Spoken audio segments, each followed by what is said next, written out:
Hi అండి. ఈరోజు గోవాకుతో నేనెలా చేసుకుంటానో ఈరోజు మీకు అలా చూపించబోతున్నాననమాట. చాలా బావుంటది ఇలా చేసుకుంటే. ఎలా చేయాలో చూపిస్తాను రండి. చూసారా ఇలా గోవాకు కడిగి బాగా క్లీన్ చేసుకొని పక్కన పెట్టుకోవాలనమాట. అలాగే దాంట్లోకొచ్చేసి 2 వంకాయలు, 4 బెండకాయలు, కొన్ని గోరుచిక్కుడుకాయలు, 2 టమోటాలు, పచ్చిమిరపకాయలు నేనవన్నీ కోసి పక్కన పెట్టుకున్నాననమాట. నేనొచ్చేసి ఎందుకంటే కాయలు రెండే తీసుకున్నాను. నాకు గోవా కొంచెం ఉందనేసి నేను కాయలు రెండే తీసుకున్నాను. మీరు కానీ కొంచెం గోవాకు మరింత గాని ఉంటే కూరగాయలు కొంచెం మరిన్ని తీసుకోవచ్చు.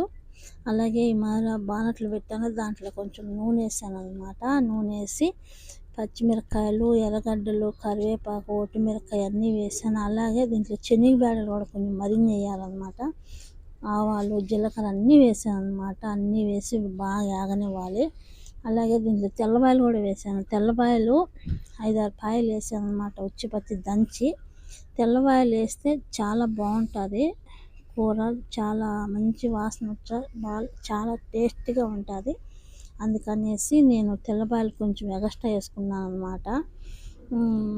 ఉప్పు, పసుపు కూడా వేసామంటే బాగా మగ్గుతాయి, బిన్న ఏగుతాయి.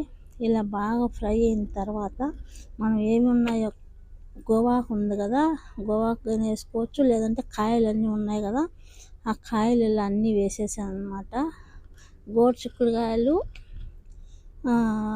బెండకాయలు, వంకాయలు అనమాట అన్నీ వేసి బాగా ఫ్రై చేసిన తర్వాత ఇలా గోవాకు కూడా వేసేసుకోవాలి. గోవాకు కూడా కొద్దిసేపు యాగనిచ్చిన తర్వాత, ఎందుకంటే నేను ఇందులో వాటర్ వేయనమాట, ఆ నూనెలోనే ఆ టమోటాలు ఈ గోవా వచ్చిన నీళ్ళతోనే ఉడికిపోతాయి సన్న మంట పెట్టుకుంటే.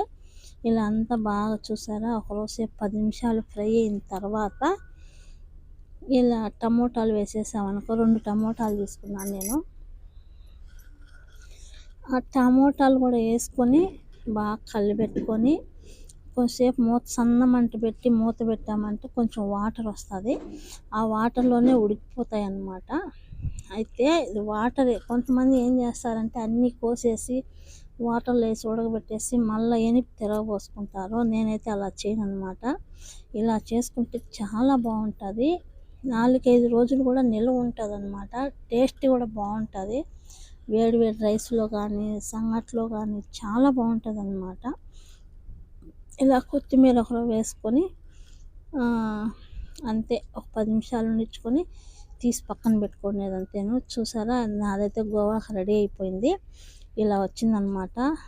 ఇది వచ్చేసి నేను రైస్ లేక్ చేసుకున్నాను. ఒక్క వీడియోలోనే 2 కర్రీలు చేసి పెడుతున్నాను అనమాట. చాలా బాగున్నాయి 2 కర్రీలు కూడా, ఎక్సలెంట్గా కుదిరినాయి, బాగున్నాయి కూడా. ఇది వచ్చేసి చేప డబ్బా అనమాట. అది గోవా కూర వచ్చేసి ఉదయం క్యారీలకి డ్యూటీలకు వెళ్ళేదానికి చేశాను. ఇది వచ్చేసి నైట్ చపాతీలు తినేదానికి చేశాను అనమాట. ఈ చేప డబ్బాలు చేపలే తెచ్చుకొని చేసుకోవాల్సిన అవసరం లేదు. మనకి ఎప్పుడైనా తినాలనిపించినప్పుడు ఇలా చిన్న చిన్న డబ్బాల్లో పెట్టేసి ఉంటాయి అన్నమాట. చాలా రకాలు ఉంటాయి వీటికి. ఈ చేప డబ్బాలు చాలా రకాలు ఉంటాయి. మనకు నచ్చింది ఏదైనా సరే తెచ్చుకొని చేసుకోవచ్చు. నేనైతే నాకు నచ్చింది తెచ్చాను అనమాట. దీన్ని ఇక్కడ కోయేట్ వాళ్ళు కానీ మసలి వాళ్ళు కానీ ఏ దేశం వాళ్ళైనా సరే చాలా బాగా తింటారు. అందరూ వాళ్ళు ఏం చేస్తారంటే పచ్చిదే తినేస్తారు, కానీ మనం అయితే తినలేం కాబట్టి మనకు నచ్చినట్టు వేసుకొని చేసుకుంటే చాలా బాగుంటుంది. కొబ్బూసులో కానీ చపాతీలో కానీ. ఇక్కడ రొట్టెలు ఉంటాయి, 10 రకాల రొట్టెలు ఉంటాయి. ఏ రొట్టెలకైనా తినే చాలా బాగుంటుంది.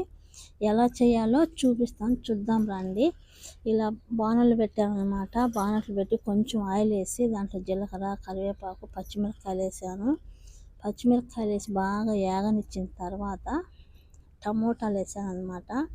టమోటాలు వేసినాక ఉప్పు, పసుపు వేసి రోజుసేపు మగ్గనియాలన్నమాట. ఆ మగ్గిన తర్వాత ఏం చేయాలంటే కొంచెం బాగా మగ్గకపోతే దాంట్లో బాగుండవు. అందుకనేసి నేను పప్పు కొద్ది తీసుకొని బాగా మెత్తగా ఎనిపేసాను అనమాట. ఎందుకంటే టమోటానే లేకుండా బాగా మెత్తగా మెదిగిపోతుంది, చాలా బాగుంటుంది అనమాట.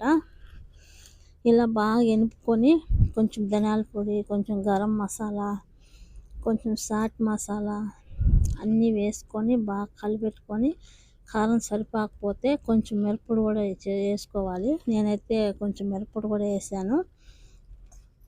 వేసిన తర్వాత అంతా బాగా కలుపుకున్న తర్వాత ఇది చూడండి, ఇది ఇలా ఓపెన్ చేశాను దీన్ని. దీంట్లో కొంచెం ఆయిల్ ఉంటుందన్నమాట. పైన ఆయిల్ అంతా కొంచెం పారబోసేయాలి. ఎందుకంటే అది చెడిపోకుండా వాళ్ళు పైన ఏదో ఆయిల్ వేసి ఉంటారు, అది వేసుకుంటే బాగుండదు. అందుకనేసి అంతా పడేసి లోపల ఉన్న గుజ్జు మాత్రం వేసాను. చూసారా, ఇలా ముళ్ళు ఏముండదన్నమాట, ఓన్లీ కండే అనమాట. ఇది చాలా బాగుంటుంది చేసుకున్నామంటే. ఇలా అన్ని మసాలాలు వేసేసుకొని ఇలా అన్నీ వేసేసుకొని కొంచెం కొత్తిమీర వేసుకొని ఒక 10 నిమిషాలు ఉడకబెట్టుకొని దింపేసుకోవడమే. మనకు నచ్చిన దాంట్లో వేసుకొని తినడం అనమాట. నేనైతే మా ఆయన వచ్చేసి మసలి కొబ్బూసు ఎత్తుకొచ్చాడనమాట. మసలి కొబ్బూసులు మేమున్న కాడే బిల్డింగ్ కిందనే చేస్తారు, వేడిగా భలే చేస్తారనమాట, బాగుంటాయి. అందుకనేసి మేమైతే అవి తెచ్చుకున్నాము. అందులోకి 2 కీరకాయలు, సలాత 2 కోసుకున్నాం అనమాట. సలాత 2 నంచుకుంటూ ఇది కొబ్బూసులు వేసుకొని తింటే చాలా బాగుంటుంది. ఇక్కడ ఎక్కువ తినేది ఇలాంటి ఫుడ్డే అనమాట. ఎందుకంటే రైస్ తింటే ఒళ్ళు వచ్చేది నైట్ పూట. అందుకనేసి ఇక్కడ చాలా వరకు అందరూ ఇలాంటి ఫుడ్డే తింటారు. చూసారా, ఇవి అనమాట మసలి కొబ్బూసులు. ఈ కొబ్బూసులోకి మాది సలాత పోసుకొని ఇది చేపల డబ్బా వేసుకొని తింటే చాలా బాగా ఉండింది. ఓకే ఫ్రెండ్స్, వీడియో నచ్చుంటే లైక్ చేయండి, షేర్ చేయండి, సబ్స్క్రైబ్ చేయండి.